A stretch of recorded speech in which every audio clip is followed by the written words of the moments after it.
공무원으로 35년, 60세에 은퇴 후 세계 여행 떠났다가 돌아오지 못한 남편. 듣기만 해도 심장이 쿵 내려앉을 정도로 충격적인 이야기가 아닐 수 없죠. 35년 동안 성실히 공무원 생활을 해오셨다면 분명 남들에게는 누구보다 안정적이고 모범적인 삶으로 보였을 거예요. 그런데 그렇게 은퇴를 하고 마치 이제부터 내 진짜 삶이 시작이야 라는 마음으로 세계 여행을 떠났다가 결국 돌아오지 못했다니 도대체 어떤 일이 있었던 걸까요? 사실 이 이야기는 어떤 한 부부만의 비극이 아니라 우리 모두가 은퇴를 준비하고 맞닥뜨릴 수 있는 현실을 상징적으로 보여주는 예일 수 있어요. 은퇴 후의 삶을 너무 낙관적으로만 생각한다거나 또는 전혀 준비 없이 호기롭게 새로운 도전을 시작했다가 예상치 못한 어려움에 부딪히는 경우가 의외로 많거든요. 그리고 가끔은 그 어려움이 너무나 커서 정말 돌아오지 못할 정도의 파국을 맞이하기도 하죠. 오늘은 이 무거운 이야기로부터 출발해서 은퇴 준비와 은퇴 이후의 삶을 조금 더 구체적으로 살펴보려 해요. 그리고 이 과정을 통해 우리 모두에게 도움이 될 만한 생각거리나 조언을 나눠보려고 합니다. 너무 딱딱한 이론만 늘어놓기보다는 실제 사례 3가지를 나눠서 얘기해보면서 함께 생각해보면 좋을 것 같아요. 1. 은퇴 후 세계 여행에 대한 환상과 현실의 괴리. 은퇴하고 나면 그동안 못해봤던 것들 실컷 해봐야지. 많은 분들이 이렇게 생각하시죠. 저도 언젠가는 은퇴를 할 텐데 그때가 되면 나도 여행을 많이 다니고 싶고 시간적 여유를 마음껏 누리고 싶다는 꿈이 있어요. 그런데 현실에서는 이 여유라는 것이 생각보다 많은 자본과 체력, 그리고 마음의 준비를 요구합니다. 사례 1. 김영수 가명 씨의 이야기. 김영수 씨는 58세에 공무원 생활을 마무리하고 60세가 되자마자 세계 일주에 나섰대요. 한 달간 유럽을 돌아다니고 다시 2달 동안 남미를 찍고 처음 몇 달 동안은 내가 정말 자유로운 영혼이 되었구나 라는 해방감에 들떠 있었답니다. 하지만 문제는 이 자유가 계속되면 될수록 예산이 엄청나게 소모된다는 점이었어요. 또 낯선 환경에서 병이라도 걸리면 의료 비용이나 호텔 항공편 변경 비용이 부담스럽기도 했죠. 결국 마음 편히 여행을 즐기기보다는 비용이 계속 나가네. 혹시라도 중간에 큰 문제 생기면 어떡하지? 하는 불안이 쌓여서 스트레스가 되었다고 해요. 결국 김영수 씨는 세계 일주를 6개월 만에 일단락 지었고 모든 것을 포기한 상태로 귀국했습니다. 몸과 마음이 지친 상태로 돌아오니 이제 남은 삶은 뭘 하지? 라는 허무함이 더 크게 다가왔다고 하더라고요. 그러다 보니 가족과의 대화도 줄어들고 주변 사람들을 만나는 것도 꺼리게 됐대요. 여행에서 얻은 값진 추억도 물론 있었지만 그만큼 재정적 심리적으로 큰 타격을 입었다는 거죠. 이 사례에서 우리가 배울 수 있는 건 은퇴 후 바로 세계 일주? 라는 로망이 막상 현실로 닥치면 재정적, 신체적, 심리적으로 예상보다 훨씬 더 많은 준비가 필요하다는 거예요. 단순히 항공권이랑 숙소만 예약하면 끝이 아니니까요. 2. 가족과의 소통 부재가 부르는 파국. 은퇴 후에는 일에서 벗어난 해방감도 있지만 동시에 가정에서 보내는 시간이 압도적으로 늘어나죠. 특히 배우자와의 관계가 갑작스럽게 밀착되기도 하고 서로의 생활 패턴이 안 맞아 충돌이 빚어지기도 해요. 여행을 떠나는 경우도 마찬가지예요. 함께 떠나면 의견 충돌로, 혼자 떠나면 외로움이나 의사소통 단절로 이어질 수 있거든요. 사례 2. 박성민 가명 씨의 이야기. 박성민 씨는 35년 넘게 공무원으로 일하시다가 60세에 은퇴하셨어요. 배우자분께서는 아직까지 개인 사업을 하고 계셨고 자녀들은 모두 독립해서 각자 가정을 이루었죠. 은퇴 후 박성민 씨는 나 혼자만의 여행을 해보고 싶다며 짐을 쌌어요. 부인과 상의했다고 하지만 사실상 상의라기보다는 통보에 가까웠다고 해요. 나 2달 정도 세계 여행 갈 거야. 그동안 당신은 가게 봐야 하니까 힘들겠지만 조금만 기다려. 정도로만 말했거든요. 그런데 부인은 가게 일도 일이지만 혼자 남겨졌을 때의 불안감과 박성민 씨가 겪을 수도 있는 돌발 상황에 대한 걱정이 컸대요. 특히 몸이 예전 같지 않으니 여행 중 병이나 사고가 날 경우 즉각적인 대응이 어려울 수 있잖아요. 그런 불안을 제대로 나누지 못하고 여행 떠나는 순간부터 두 사람은 연락이 점점 소원해졌다고 합니다. 결국 박성민 씨가 해외에서 갑작스런 장염과 디스크 문제로 병원에 입원하게 되자 연락 두절 상태가 길어졌고, 부인은 한국에서 애타게 여기저기 수소문하며 스트레스를 극심하게 받았죠. 그 와중에 경제적인 문제, 그리고 심리적인 갈등까지 복합적으로 터져 나오면서 결국엔 남편이 돌아오지 않았다는 말이 나올 정도로 두 사람의 사이가 완전히 틀어져 버렸다고 합니다. 이 사례가 알려주는 메시지는 은퇴 후 새로운 인생을 시작할 때 나의 행복뿐 아니라 우리 가족의 행복을 함께 고민해야 한다는 거예요. 의사소통이 제대로 되지 않으면 가족이라는 가장 큰 지지대마저 잃어버릴 수 있거든요. 3. 은퇴 후 목표 상실이 불러오는 정체성과 우울감. 은퇴 전에는 사회적 역할이 분명했어요. 나는 오 부처에서 일하는 공무원이다. 라는 정체성이 있었죠. 그런데 은퇴하고 나면 그 정체성이 한순간에 허물어져 버리기 쉽습니다. 여행을 통해 일시적으로는 자유를 만끽할 수 있지만 귀국 후 이제 난 누구지? 뭘 해야 하지? 라는 의문에 빠질 수 있어요. 사례 3. 최강석 가명 씨의 이야기. 최강석 씨는 60세에 명예퇴직하고 아주 부푼 마음으로 세계 여행을 떠나셨어요. 한 달 정도는 정말 좋았다고 해요. SNS에 여행 사진을 올리고 친구들에게 역시 은퇴하면 여행하는 맛이지? 라고 자랑하기도 하고요. 문제는 장기 여행이 길어지면서 본인 스스로도 체력적으로 힘들어지기 시작했다는 점이었어요. 또한 돌아가면 아무런 소속이 없다는 생각에 갈수록 마음 한구석이 허전해지더라고요. 이렇게 떠돌아다니는 것도 좋지만 돌아가서 뭘 하지? 내가 공무원 신분이었을 때랑 지금은 너무 다르네. 이런 생각이 계속 드니 여행 중에도 제대로 마음 편히 즐기지 못했답니다. 결국 계획했던 6개월을 채우지 못하고 조기 귀국을 했어요. 그리고 돌아오자마자 우울감에 빠져서 일상 속에서 방황하게 되었죠. 직장 동료들은 이미 흩어졌고 가족들은 각자 바쁘다 보니 집에서 혼자 시간을 보내는 날들이 늘어나니 외롭기도 했어요. 최강석 씨가 외로움을 극복하기 위해 취미생활을 시도해봤지만 딱히 오래가진 못했어요. 결국에는 여행도 은퇴도 모든 게 그냥 공허하구나라는 결론에 도달했다는 겁니다. 이 사례를 통해서 은퇴 후에는 단순히 자유만 누릴 것이 아니라 새로운 목표나 보람을 찾는 과정이 정말 필수적이라는 걸 알 수 있습니다. 4. 무엇을 준비해야 할까? 자, 이쯤 되면 그래서 은퇴 후 세계 여행이 답이 아니라는 거야? 하지 말라는 거야? 라고 물으실 수 있어요. 제 대답은 그렇지 않다예요. 저도 하고 싶은 걸 하면서 사는 삶 자체를 부정하고 싶진 않아요. 다만 아래 몇 가지 요소는 꼭 고민해 보시라는 거죠. 재정적인 준비. 장기간의 여행이나 새로운 도전은 생각보다 더 큰 지출을 요구해요. 갑작스런 질병이나 사고, 일정 변경에 대비할 수 있는 여유 자금도 필요합니다. 국민연금이나 퇴직금 이외에도 적극적으로 재테크나 보험, 투자 계획을 세워두는 게 좋아요. 체력과 건강. 60세 이후라면 누구든 예전과 같은 몸 상태가 아닐 수 있어요. 여행지에서 아프거나 사고가 나면 체력적으로나 비용적으로나 부담이 큽니다. 출발 전 건강검진, 여행 중 보험 가입, 최소한의 의료정보 숙지는 필수예요. 가족과의 소통. 혼자서만 혹은 부부끼리만 결정하는 것이 아니라 자녀와도 어느 정도 얘기해보는 게 좋아요. 여행지에서 긴급 상황이 발생하면 한국에서 가족이 대응하기 어려울 수 있으니까요. 서로에 대한 배려와 대화가 없다면 은퇴 후가 오히려 가족 해체의 시작점이 될 수도 있답니다. 새로운 목표 정체성 찾기. 여행이 끝난 뒤에 난 뭐지? 라는 생각이 들지 않도록 미리 계획을 세워보세요. 봉사활동, 동호회, 재취업, 소자본 창업 등 다양한 길이 있어요. 평생 학습이나 평생 직업이라는 말이 있듯이 우리 인생의 챕터는 은퇴로 끝나지 않거든요. 5. 맺은 말 여행은 좋대. 준비는 더 철저히. 공무원으로 35년, 60세에 은퇴 후 세계 여행 떠났다가 돌아오지 못한 남편.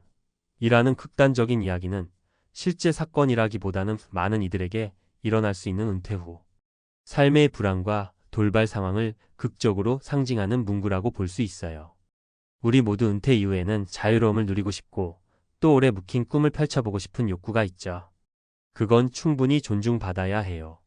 하지만 그 자유가 예상치 못한 무거운 책임이나 돌아오지 못할 사건을 만들어내지 않으려면 사전에 철저히 준비하고 가족과 소통하며 새로운 정체성을 찾기 위한 노력이 뒤따라야 합니다.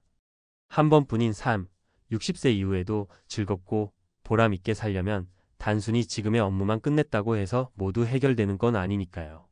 오히려 그때부터가 진짜 내 인생이 시작되는 중요한 전환점이 될 겁니다. 그래서 여러분께서는 지금부터라도 차근차근 준비를 하시길 권해드리고 싶어요. 건강은 어떤 상태인지, 체력적으로는 어떤 여행이나 활동이 가능한지, 재정 상황은 어느 정도이고, 여행이나 새로운 일에 투입할 수 있는 자금은 얼마나 되는지, 가족들은 어떤 생각을 하고 있으며, 만약 문제가 생겼을 때 어디까지 도와줄 수 있는지, 귀국 후 혹은 새로운 활동을 마친 뒤 내가 어떤 모습으로 살기를 원하는지, 이런 질문들을 스스로에게 던지면서 답을 찾아가는 과정이 은퇴 후 행복의 시작이 될 거라고 믿습니다. 그리고 만약 정말로 세계 여행을 떠나고 싶다면 그 여정이 길어도 좋고 짧아도 좋지만 반드시 내 주변 사람들과 상의도 충분히 하고 여러 돌발 상황에 대비해 두시는 게 좋겠죠. 어떠세요?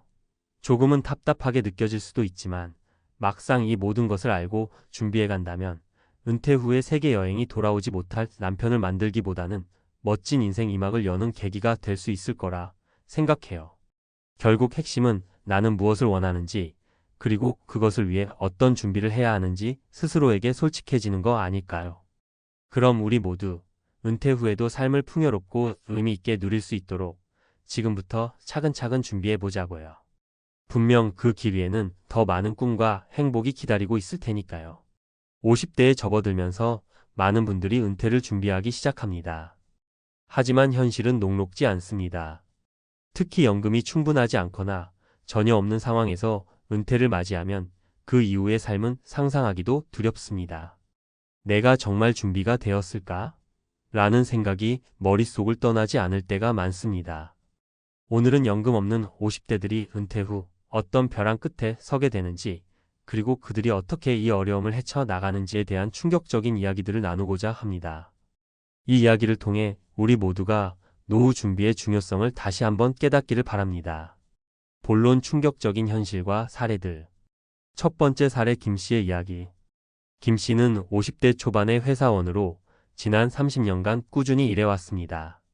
그러나 개인적으로 큰 저축을 하지 못했고 회사에서도 퇴직금 외에 특별한 연금 제도는 없었습니다. 은퇴를 앞두고 그는 막대한 의료비와 생활비에 대한 걱정에 시달리기 시작했습니다. 은퇴 후 처음 몇 달은 계획했던 대로 생활을 유지했지만 예상치 못한 건강 문제가 발생하면서 상황은 급격히 악화되었습니다. 김 씨는 결국 가족의 도움을 받으며 벼랑 끝에 몰리게 되었습니다. 그의 이야기는 많은 사람들이 은퇴 준비의 중요성을 간과할 때 어떤 어려움이 닥칠 수 있는지를 여실히 보여줍니다. 두 번째 사례 이 씨의 이야기. 이 씨는 50대 중반의 자영업자입니다. 사업을 운영하면서 매달 조금씩 저축을 해왔지만 안정적인 연금 제도가 없어 은퇴 후의 삶에 대한 불안감이 컸습니다. 은퇴 후 처음 몇 년은 어려움 없이 지낼 수 있었지만 자녀 교육비와 주택 대출 상환 등 예상치 못한 지출이 늘어나면서 재정적으로 큰 압박을 받았습니다. 결국 이 씨는 생계를 유지하기 위해 다시 일을 시작해야 했고, 이는 그의 건강과 가족 관계에도 부정적인 영향을 미쳤습니다. 이 씨의 경험은 은퇴 준비가 얼마나 중요한지, 그리고 미리 준비하지 않으면 어떤 어려움이 기다리고 있는지를 단적으로 보여줍니다. 세 번째 사례 박 씨의 이야기. 박 씨는 50대 후반의 공무원입니다. 안정적인 직장을 가지고 있었지만 개인적인 저축이 부족했습니다. 은퇴 후에는 여가 시간을 즐기며 평온한 삶을 꿈꾸었지만 실제로는 충분한 자금이 없어 매일매일 생계를 유지하는 데에 급급했습니다. 친구들과의 모임도 줄어들고 외출조차 어려워지면서 외로움과 우울감에 시달리게 되었습니다. 박 씨는 결국 지역 사회복지 서비스를 이용하게 되었고, 이는 그의 자존감에도 큰 상처를 남겼습니다. 그의 이야기는 은퇴 후의 삶이 단순히 경제적인 문제뿐만 아니라 정신적인 건강에도 큰 영향을 미칠 수 있음을 경고합니다. 결론, 지금 당장 시작해야 할 노후 준비. 이러한 사례들을 통해 우리는 연금 없는 50대들이 은퇴 후 어떤 어려움에 직면할 수 있는지를 생생하게 느낄 수 있습니다. 하지만 희망은 있습니다. 지금 당장 시작할 수 있는 노후 준비 방법들이 있습니다. 첫째, 재정 상담을 통해 현재의 재정 상태를 정확히 파악하고 실질적인 저축 계획을 세우는 것이 중요합니다. 둘째, 투자와 같은 다양한 재정 상품을 활용해 자산을 불리는 방법을 고민해 보아야 합니다. 셋째, 건강관리와 같은 비재정적인 측면에서도 철저한 준비가 필요합니다. 마지막으로, 혼자서 모든 것을 감당하려 하지 말고 가족과 전문가의 도움을 받는 것이 중요합니다. 노후는 누구에게나 찾아오는 자연스러운 과정이지만 그 준비는 개인의 노력과 사회적인 지원이 함께할 때 더욱 안정적이고 행복한 삶을 보장할 수 있습니다. 오늘 이 이야기가 여러분에게 큰 교훈이 되길 바라며 모두가 행복하고 안정된 노후를 맞이할 수 있기를 진심으로 응원합니다. 전문가 칼럼, 연금 없는 50대의 노후 준비, 지금 시작해야 할 이유. 안녕하세요, 여러분. 오늘은 많은 분들이 겪고 계신 현실적인 고민, 바로 연금 없는 50대의 노후 준비에 대해 이야기해 보려 합니다. 앞서 소개한 김 씨, 이 씨, 박 씨의 이야기를 통해 우리는 연금 없이 은퇴를 맞이할 때 어떤 어려움이 닥칠 수 있는지를 생생하게 느꼈습니다. 이제 그들의 이야기를 바탕으로 전문가의 시각에서 노후 준비에 대해 깊이 있게 살펴보겠습니다. 현실을 직시하자, 연금만으로는 부족한 노후. 먼저 현실을 직시하는 것이 중요합니다.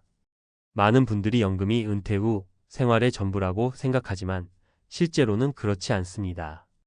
국민연금이나 개인연금만으로는 충분한 생활비를 마련하기 어려운 경우가 많습니다. 특히 물가 상승과 기대 수명 연장으로 인해 예상보다 오래 노후를 준비해야 하는 상황이 벌어지고 있습니다. 통계로 보는 현실. 한국노동연구원의 자료에 따르면 현재 국민연금만으로 은퇴 후 생활을 유지하기에는 부족한 것으로 나타났습니다. 평균적으로 국민연금 수령액은 월 약 100만 원 내외로, 이는 대부분의 가계 생활비를 충당하기에는 부족한 수준입니다. 따라서 연금 외에도 추가적인 소득원이 필요합니다. 다각적인 노후 준비 전략. 그렇다면 연금 외에 어떤 방법으로 노후를 준비할 수 있을까요? 전문가로서 몇 가지 전략을 제안드립니다. 1. 저축과 투자.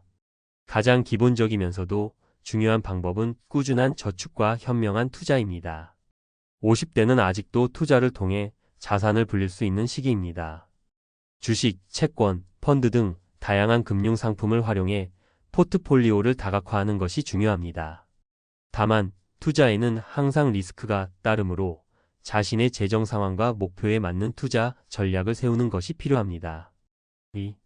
부동산 자산 활용. 부동산은 안정적인 자산 증식 수단 중 하나입니다. 특히 주택을 소유하고 있다면 이를 담보로 대출을 받아 노후 자금을 마련할 수 있습니다. 또는 주택을 매각하거나 임대 소득을 통해 추가적인 수입을 창출할 수도 있습니다. 다만 부동산 시장의 변동성을 고려해 신중하게 접근해야 합니다. 3. 파트타임 및 프리랜서 활동. 은퇴 후에도 파트타임이나 프리랜서로 일을 계속하는 방법도 있습니다. 이는 단순히 소득을 보충하는 것뿐만 아니라 사회적 활동을 유지하고 정신적인 건강을 챙길 수 있는 좋은 방법입니다. 자신의 경험과 기술을 활용해 부가적인 수입을 창출할 수 있는 기회를 찾아보세요. 4. 생활비 절감 및 재정 관리. 노후를 준비하면서 생활비를 절감하고 재정 관리를 철저히 하는 것도 중요합니다. 불필요한 지출을 줄이고 예산을 세워 지출을 통제하는 습관을 들이는 것이 필요합니다. 또한 금융 상담을 받아 자신의 재정 상태를 정확히 파악하고 효율적인 재정 계획을 세우는 것이 도움이 됩니다. 사례를 통해 보는 성공적인 노후 준비. 앞서 소개한 김 씨, 이 씨, 박 씨의 사례는 연금 없이 노후를 맞이할 때의 어려움을 보여줍니다. 하지만 이와는 반대로 성공적으로 노후를 준비한 사례도 있습니다. 예를 들어 50대에 접어들면서부터 적극적으로 재테크를 시작한 최 씨는 주식과 부동산 투자를 통해 자산을 불렸고 은퇴 후에도 안정적인 소득을 유지하며 여유로운 생활을 하고 있습니다. 또 다른 사례로 자영업을 운영하던 정 씨는 은퇴 전에 사업을 매각하고 그 자금을 통해 안정적인 연금과 저축을 확보해 노후를 안정적으로 준비했습니다. 이러한 성공 사례들은 철저한 계획과 실행, 그리고 꾸준한 노력이 얼마나 중요한지를 잘 보여줍니다. 여러분도 늦었다고 생각하지 마세요. 지금부터라도 계획을 세우고 실행에 옮긴다면 충분히 안정적인 노후를 맞이할 수 있습니다. 전문가의 조언 지금 당장 시작하세요. 노후 준비는 미루지 말고 지금 당장 시작하는 것이 중요합니다. 다음은 몇 가지 구체적인 조언입니다. 1. 재정 상태 점검. 우선 현재 자신의 재정 상태를 정확히 파악하세요. 수입과 지출을 꼼꼼히 기록하고 불필요한 지출을 줄이는 것이 첫 걸음입니다. 이를 통해 저축할 수 있는 금액을 확보하고 이를 효과적으로 운용할 수 있는 계획을 세우세요. 2. 전문가와 상담. 재정 상담사나 투자 전문가와 상담하는 것도 좋은 방법입니다. 전문가의 조언을 통해 자신의 재정 상황에 맞는 맞춤형 노후 준비 전략을 세울 수 있습니다. 또한 세금 혜택을 받을 수 있는 금융 상품이나 투자 방법에 대해 알아보는 것도 도움이 됩니다. 3. 건강 관리.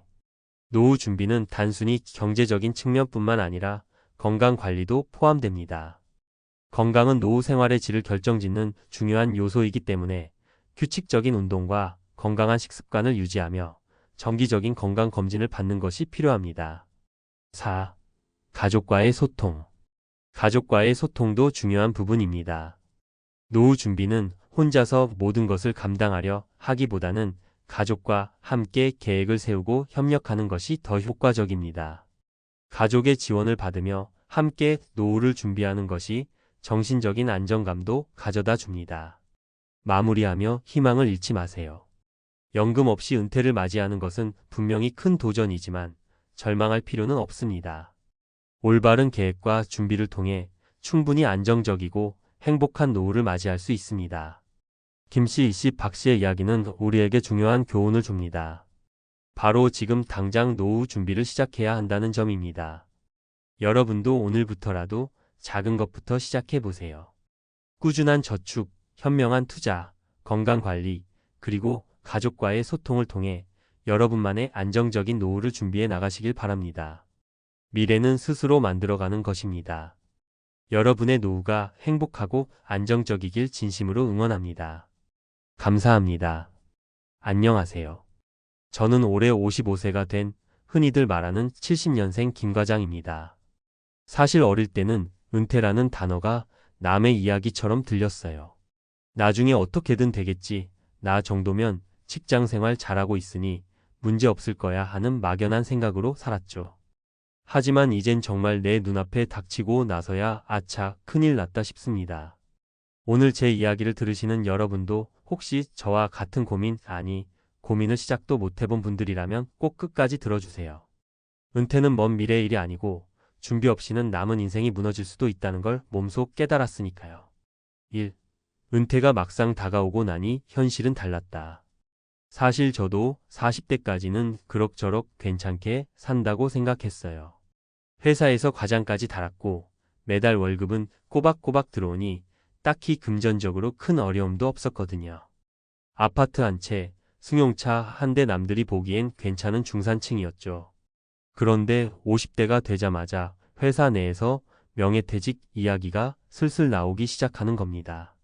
우리 회사도 이런 분위기가 오는구나 싶으니 슬슬 마음이 불안해지더라고요. 나중에 생각해보니 제가 은퇴 준비를 거의 하지 않았던 가장 큰 이유는 아직은 괜찮겠지라는 안일한 태도였어요. 40대 초반까진 집 대출도 아직 많았고 아이들 학원비나 생활비에 제 월급의 대부분이 나가니 돈이 모이긴 하는 건가 싶어도 그냥 눈 감아버렸죠. 그런데 50대가 되니까 월급은 그대로 혹은 줄어들고 나가는 돈은 더 많아지니 그때부터 진짜 허덕이기 시작했습니다. 자, 이쯤에서 나는 아직 여유 있어라고 생각하실 수도 있어요. 근데 저도 40대에는 그랬으니까요. 여러분이 40대든 50대든 은퇴에 대비할 시간은 길지 않습니다. 언제 어떻게 될지 모른다라는 게 바로 현대 사회잖아요. 직장에서 잘 나가던 분들도 하루아침에 퇴직 권고받고 사업 실패로 재기 못하는 경우를 많이 봐왔습니다. 저도 그중 한 사람이 될 줄은 몰랐지만요. 그때 더 일찍 알았더라면 은퇴 준비에 있어 중요한 것. 제가 여러 시행착오를 겪으면서 깨달은 진실이 있어요. 은퇴 준비를 할 때는 크게 세 가지가 중요하다는 겁니다. 돈 관리 재무 설계, 정서적사회적 관계 유지, 은퇴 이후의 생활 시뮬레이션. 흔히들 은퇴 준비 돈 모으기라고만 생각하는데 사실 돈이 전부는 아니더라고요. 인간이란 존재가 사회적 동물이잖아요. 어느 날 갑자기 직장에서 나와 혼자가 되면 허탈감이 엄청나거든요. 그래서 저는 이 세 가지 요소를 골고루 준비해야 한다고 봅니다. 2-1. 돈 관리 재무 설계. 은퇴 후 가장 크게 피부로 와닿는 문제는 단연 돈 문제죠.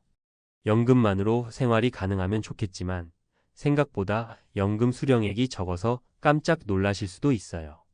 저는 국민연금 외에 퇴직연금, 개인연금 상품 한두 개 정도만 가입해 놨을 뿐이었는데 막상 계산해보니 이 정도로는 매달 생활비가 부족하겠구나 싶더라고요. 게다가 자녀들의 결혼 자금이나 부모님 부양, 만약에 질병 같은 돌발 상황까지 고려하면 적금만 가지고는 안 되겠더라고요. 그래서 지금이라도 늦지 않게 재무 설계를 새로 하고 투자나 부동산 운용 같은 부분을 공부하는 게 중요합니다. 2-2. 정서적사회적 관계 유지. 사람이 퇴직하면 인간관계가 상당 부분 끊길 수 있어요. 회사 동료와는 자연스럽게 거리감이 생기고 현업에서 손 놓은 지 오래된 사람과 대화가 잘 안 통한다는 걸 실감할 수도 있습니다. 그래서 은퇴 후에도 지속적으로 만나고 대화할 사람들을 미리 만들어 두는 게 정말 중요해요. 동호회나 봉사활동, 지역 커뮤니티 활동 등 관심사가 맞는 모임을 찾아보는 거죠. 제 친구 중 하나는 사진 동호회를 통해 60대에도 친구들을 새로 사귀더라고요. 몸은 조금 불편해도 취미생활을 함께하며 내가 아직 활기차게 살고 있구나를 느끼게 되는 거죠. 2-3. 은퇴 이후의 생활 시뮬레이션. 내가 은퇴하면 뭘 할까? 미리 구체적으로 고민해 보셨나요? 은퇴 후에도 어떤 형태로든 제2의 직업 혹은 자원봉사 등으로 활동할 수 있으면 삶의 질이 훨씬 나아집니다. 예컨대 건강이 허락하는 한에서 주 23일은 일하고 남은 시간은 취미나 여행, 봉사활동을 할 수도 있겠죠.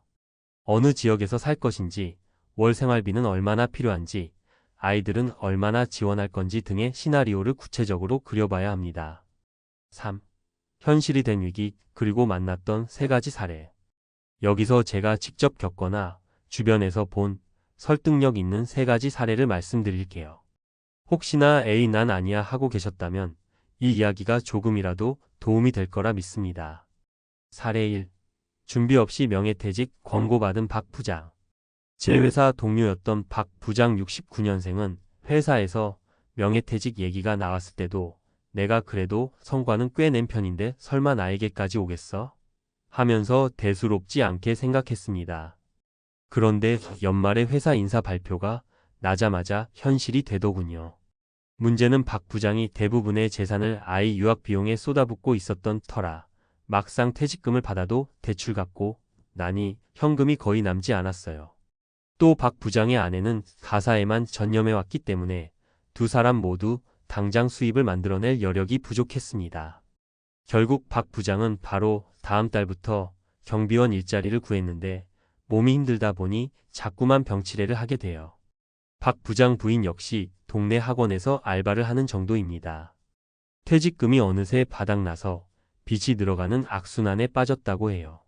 준비를 조금이라도 해놨으면 이렇게까지 되진 않았을 텐데 하고 요즘은 술만 드시면 눈물이 그렁그렁합니다. 사례 2. 귀농 실패로 다시 도시로 돌아온 이 사장. 한편 은퇴를 로망처럼 생각하던 분들도 있습니다. 제 후배 이 사장 72년생은 언젠가 시골로 내려가서 텃밭도 일구고 한적하게 살아보는 게 꿈이었어요. 그래서 50대 초반에 일찌감치 귀농 자금을 대출받아 시골에 터를 잡았습니다. 하지만 문제는 농사에 대한 지식이 전무했다는 거죠. 유튜브 몇 편 본 정도로 막상 농사가 되질 않아요. 수입은커녕 텃밭이 잘 될 리가 없고 마을 분들과도 문화 차이로 어려움을 겪었습니다. 게다가 장비나 자재 사느라 지출이 커지니 도시에서 살 때보다 돈이 더 많이 들어가는 겁니다. 몇 년 만에 결국 적자만 늘어나서 다시 도시로 올라오게 되었죠. 돌아와 보니 이미 50대 후반, 재취업은 쉽지 않고 부채만 잔뜩 안게 됐어요. 지금은 은퇴 후에도 준비 없이 꿈만 좇으면 안 된다며 후회가 크다고 합니다. 사례 3. 주변 인맥 끊기고 우울증에 시달린 김대리의 아버지.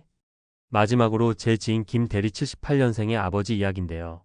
아버님께서 35년 넘게 회사에 몸담으시다 정년퇴직을 하셨는데 이후 갑자기 우울증이 오신 겁니다. 왜냐하면 일단 정년이 되자마자 연락이 뚝 끊기는 회사 사람들이 많았고 매일같이 하던 일이 사라지니 상실감이 엄청났던 거죠. 젊어서는 별다른 취미나 인간관계를 넓히지 않았던 분이기 때문에 갑자기 집안에만 틀어박혀 하루 종일 TV만 보게 되셨답니다. 김대리 가족들이 모시고 병원에 갔는데 의사 선생님이 은퇴 후 무목적 무계획 상태가 이어지면 이런 식으로 우울감이 크게 올 수 있다고 하시더군요. 결국 아버님께서는 마음의 병을 제대로 치료해야 했고 그간 모아둔 돈 중 일부를 치료비로 쓰면서 또다시 재무적으로 쪼들리는 상황이 되었습니다. 위 세 사례에서 보듯 은퇴란 나중에 생각하면 되겠지라고 넘길 수 있는 일이 아니더라고요. 오히려 미리 준비해두면 더 많은 기회와 선택권이 생긴다는 걸 뒤늦게나마 깨달았습니다. 4. 지금부터라도 할 수 있는 은퇴 준비 3단계. 저도 이제야 마음 잡고 준비하고 있으니 아직 늦지 않았다고 믿어요. 여러분도 큰일 났다 싶으시면 지금이라도 시작해 보시면 어떨까요? 현재 재무 상태 파악하기. 제일 먼저 내 자산과 부채가 어떻게 구성되어 있는지부터 정확히 확인해 보셔야 해요. 그리고 국민연금, 퇴직연금, 개인연금 등을 모아봤을 때 실제 은퇴 후 얼마씩 받을 수 있는지도 따져보세요. 막상 계산해 보면 생각보다 적어서 깜짝 놀라는 분들이 많아요. 만약 자녀 교육비나 주택 대출 상환이 남았다면 그 시점이 언제쯤 끝날지도 파악하고 은퇴 시기와 맞춰서 재무 계획을 다시 세워야 합니다.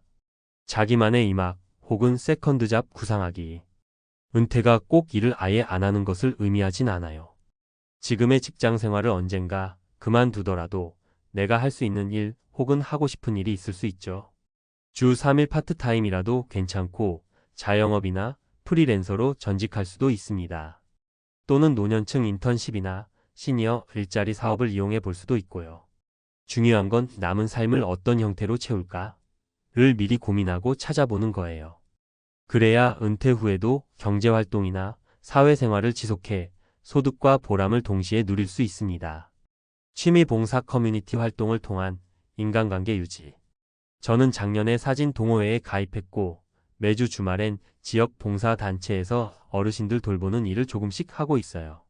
사실 처음엔 나도 이제 늙었나 싶어 자존심이 상했지만 막상 해보니 즐거움도 있고 사람들과의 인연이 생겨서 삶이 훨씬 풍요로워지더라고요. 은퇴 후 갑자기 할 일이 없어지면 무기력함과 우울감이 찾아오기 쉽습니다. 그래서 직장을 떠나기 전부터 이런 활동을 조금씩 해보시면 훨씬 부드럽게 인생 이막으로 넘어가실 수 있어요. 5. 마무리하며 지금이라도 시작하면 희망이 있다. 저처럼 직장에서 한창 열심히 일하다 보면 은퇴 준비를 미리 하기란 정말 쉽지 않습니다. 바쁘니까요. 스트레스도 많고 당장 아이들 키워야 하고 부모님 모셔야 하고 대출 갚아야 하고 그래서 은퇴? 그건 나중 문제지라고 자꾸 뒤로 미루게 되죠. 그런데 시간이 정말 빠르다는 걸 깨닫게 될 때가 옵니다.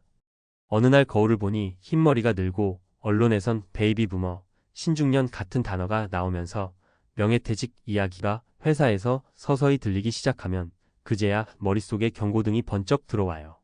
저도 그랬거든요. 하지만 희망적인 건 지금이라도 시작하면 분명히 늦지 않는다는 점이에요. 큰 돈을 한꺼번에 모으지 못한다고 해도 재무 설계나 작은 투자, 연금 상품을 꼼꼼히 비교해보는 것부터라도 시작할 수 있잖아요. 또 취미나 봉사활동 같은 걸로 사람들과 교류를 넓혀 놓으면 은퇴 후에도 외롭지 않고 우울하지 않게 지낼 수 있어요.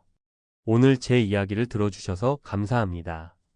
70년생 김 과장의 고백 은퇴 준비 안 했더니 인생이 무너졌습니다. 라는 제목처럼 여러분이 혹시 준비 없이 하루아침에 인생이 흔들리는 일이 없길 바랍니다. 사실 언젠가는 우리 모두가 은퇴에 맞닥뜨리게 돼요. 그 시기를 미루고 싶어도 언젠가는 어떤 식으로든 오게 마련입니다. 그러니 주저 말고 지금 시작해보세요. 절대 늦지 않았습니다. 여러분의 건강하고 행복한 은퇴를 진심으로 응원합니다. 평생을 열심히 일해 모아둔 돈이 이제는 내 노후를 지켜줄 거라 믿었던 당신, 혹시 이런 걱정 해보신 적 있나요? 내가 준비한 이 돈으로 과연 편안한 은퇴 생활을 할 수 있을까? 아니면 금융 전문가가 추천한 상품인데 정말 믿어도 될까? 특히 은퇴를 앞둔 50대, 60대가 되면 이런 고민은 더욱 깊어집니다. 주변에서 들려오는 실패담은 불안감을 키우죠. 믿었던 은행에서 소개한 금융 상품이 큰 손해를 봤다더라. 보험사 추천 상품을 들었는데 나중에 보니 수익률이 형편없었다더라. 이런 이야기를 들을 때마다 혹시 나도 잘못된 선택을 한 건 아닐까? 하는 의심이 생깁니다. 사실 금융 전문가나 은행 직원은 우리의 편이 아닙니다. 그들이 알려주지 않는 진실이 있기 때문이죠. 이걸 모르면 평생 모은 돈이 한순간에 사라질 수도 있습니다. 오늘은 바로 이 진실과 노후 자산을 안전하게 지키는 유일한 방법을 이야기해 보려 합니다. 지금부터 시작합니다. 은행 직원이 말하지 않는 진실. 노후 자산 파산 막는 유일한 방법. 50대, 60대라면 공감하실 겁니다. 지금까지 열심히 일해서 모은 돈, 퇴직금, 그리고 각종 금융상품에 담긴 자산들이 과연 내 노후를 지켜줄 수 있을까 하는 불안한 말이에요. 특히 은퇴가 가까워질수록 내가 정말 올바른 선택을 했나? 하는 생각에 밤잠을 설친 적도 있을 겁니다. 오늘은 금융기관들이 말하지 않는 진실과 노후 자산을 지키는 현실적인 방법에 대해 이야기해 보겠습니다. 사례를 통해 보다 설득력 있게 풀어보죠. 1. 은행이 추천한 상품, 손해를 부른 사례. 먼저 제 지인 중 한 분 이야기를 해볼게요. 56세에 퇴직한 김 씨는 은행 직원의 강력한 추천을 받아 변액보험에 가입했습니다. 원금도 보장되고 높은 수익률도 기대할 수 있다는 말에 솔깃했죠. 하지만 5년이 지난 지금 그는 원금을 회복하기는커녕 관리비와 수수료로 인해 수익이 마이너스가 되었습니다. 은행 직원은 자신이 판매한 상품의 성과를 책임지지 않습니다. 그들의 목표는 실적을 채우는 것이지 고객의 자산을 불려주는 것이 아니니까요. 김 씨의 사례는 은행 직원의 말만 믿고 상품에 가입하는 것은 위험하다는 것을 보여줍니다. 그렇다면 어떻게 해야 할까요? 금융상품에 가입하기 전에 꼭 상품의 구조와 리스크를 이해하고 나만의 기준을 세워야 합니다.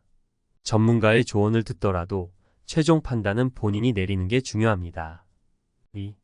안전한 연금 상품에 의존하다가 후회한 사례. 이번에는 조금 다른 이야기를 해볼게요. 박 씨 부부는 50대 초반에 연금보험 상품에 가입했습니다. 안전하게 노후를 준비하자는 생각이었죠. 하지만 60대가 된 지금 연금 수령액을 계산해보니 월 100만 원도 안 되는 금액이었습니다. 물가 상승률과 예상되는 생활비를 고려할 때 턱없이 부족했죠. 문제는 금융기관이 안전이라는 단어로 고객을 안심시키지만 그 안전 뒤에 숨겨진 낮은 수익률을 강조하지 않는다는 겁니다. 안전하다는 말에 속아 중요한 자산을 묶어두면 정작 필요한 시기에 활용할 수 없게 되는 경우가 많습니다. 박 씨의 경험에서 알 수 있는 교훈은 한 가지 상품에만 의존하지 말고 자산을 분산해야 한다는 것입니다. 연금, 현금성 자산, 투자 자산 등을 적절히 배분하여 다양한 리스크에 대비하는 전략이 필요합니다. 3. 증권사 추천대로 투자했다가 큰 손해를 본 사례. 마지막으로 이야기할 사례는 적극적인 투자 성향을 가진 이 씨입니다. 50대 후반에 퇴직한 그는 증권사의 투자 컨설턴트에게 조언을 받아 고수익을 기대할 수 있는 해외 펀드에 투자했습니다. 처음에는 수익이 나는 듯 했지만 글로벌 시장 변동성이 커지면서 펀드는 큰 폭으로 하락했고 결국 원금의 30%를 잃었습니다.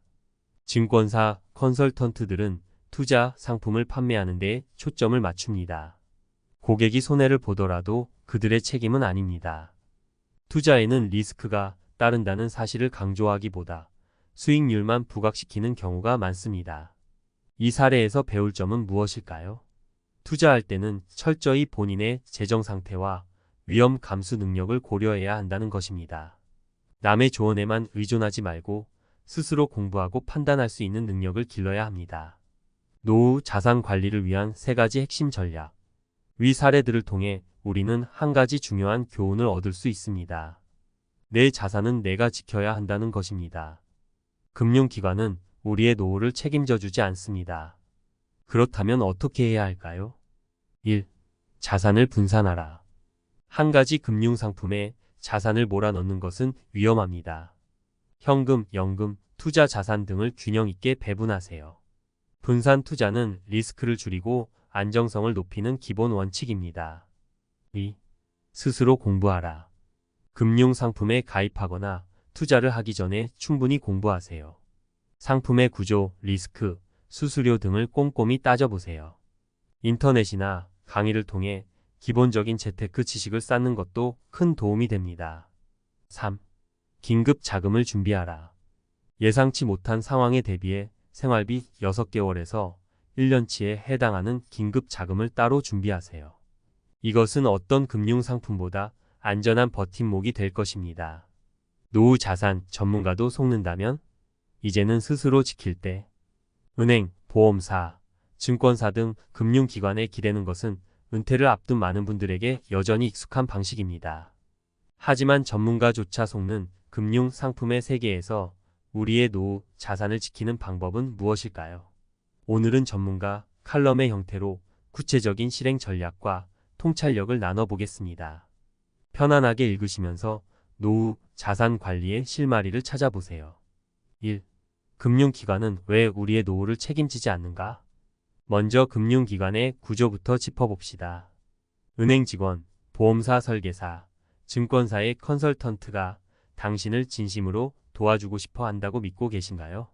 물론 그들 중 일부는 선의로 움직일 수 있지만 이들은 기본적으로 회사 실적이라는 틀 안에서 활동합니다. 쉽게 말해 그들의 목적은 고객의 자산 증식보다 자신들의 수익 창출에 더 초점이 맞춰져 있다는 겁니다. 예를 들어볼까요? 최근 한 은퇴자 모임에서 만난 58세의 김 씨는 이런 경험을 털어놨습니다. 그는 퇴직금 2억 원을 은행 직원이 추천한 안전한 연금형 상품에 투자했습니다. 하지만 몇 년이 지나고 나니 물가 상승과 생활비를 감안했을 때 이 상품으로는 도저히 노후를 유지할 수 없다는 것을 깨달았죠. 문제는 은행 직원이 이 상품의 한계를 미리 설명하지 않았다는 겁니다. 그들에게는 설명할 이유가 없었을 테니까요. 금융기관은 고객의 장기적 안정을 우선순위로 두지 않습니다. 따라서 우리의 자산은 우리가 스스로 지켜야 합니다. 2. 스스로 주도권을 잡으려면 무엇을 해야 할까? 이제 중요한 질문으로 넘어갑니다. 그렇다면 우리의 노후 자산을 지키기 위해 무엇을 해야 할까요? 여기서는 3가지 구체적인 전략을 제안합니다. 1. 자산의 분산 투자를 기본으로 하라. 우리는 종종 한 곳에 모든 자산을 몰아넣는 실수를 합니다. 은행 상품, 보험, 펀드 등 하나의 옵션에 지나치게 의존하는 것은 매우 위험합니다. 특히 노후 자산은 안정성을 최우선으로 하되 약간의 수익성도 놓치지 말아야 합니다. 예를 들어 현금 자산의 30%, 안정적인 배당주나 ETF의 20%, 물가 상승을 방어할 수 있는 실물 자산의 금이나 부동산의 20% 등으로 분산하는 전략이 효과적일 수 있습니다. 김 씨처럼 한 가지 상품에 올인했다가 후회하는 대신 자산을 여러 곳에 나누어 리스크를 분산하세요. 한 바구니에 모든 계란을 담지 말라는 말은 이럴 때 유효합니다. 이 금융상품의 진짜 비용을 따져보라. 금융상품의 광고나 설명서를 보면 정말 매력적인 조건들이 쏟아집니다.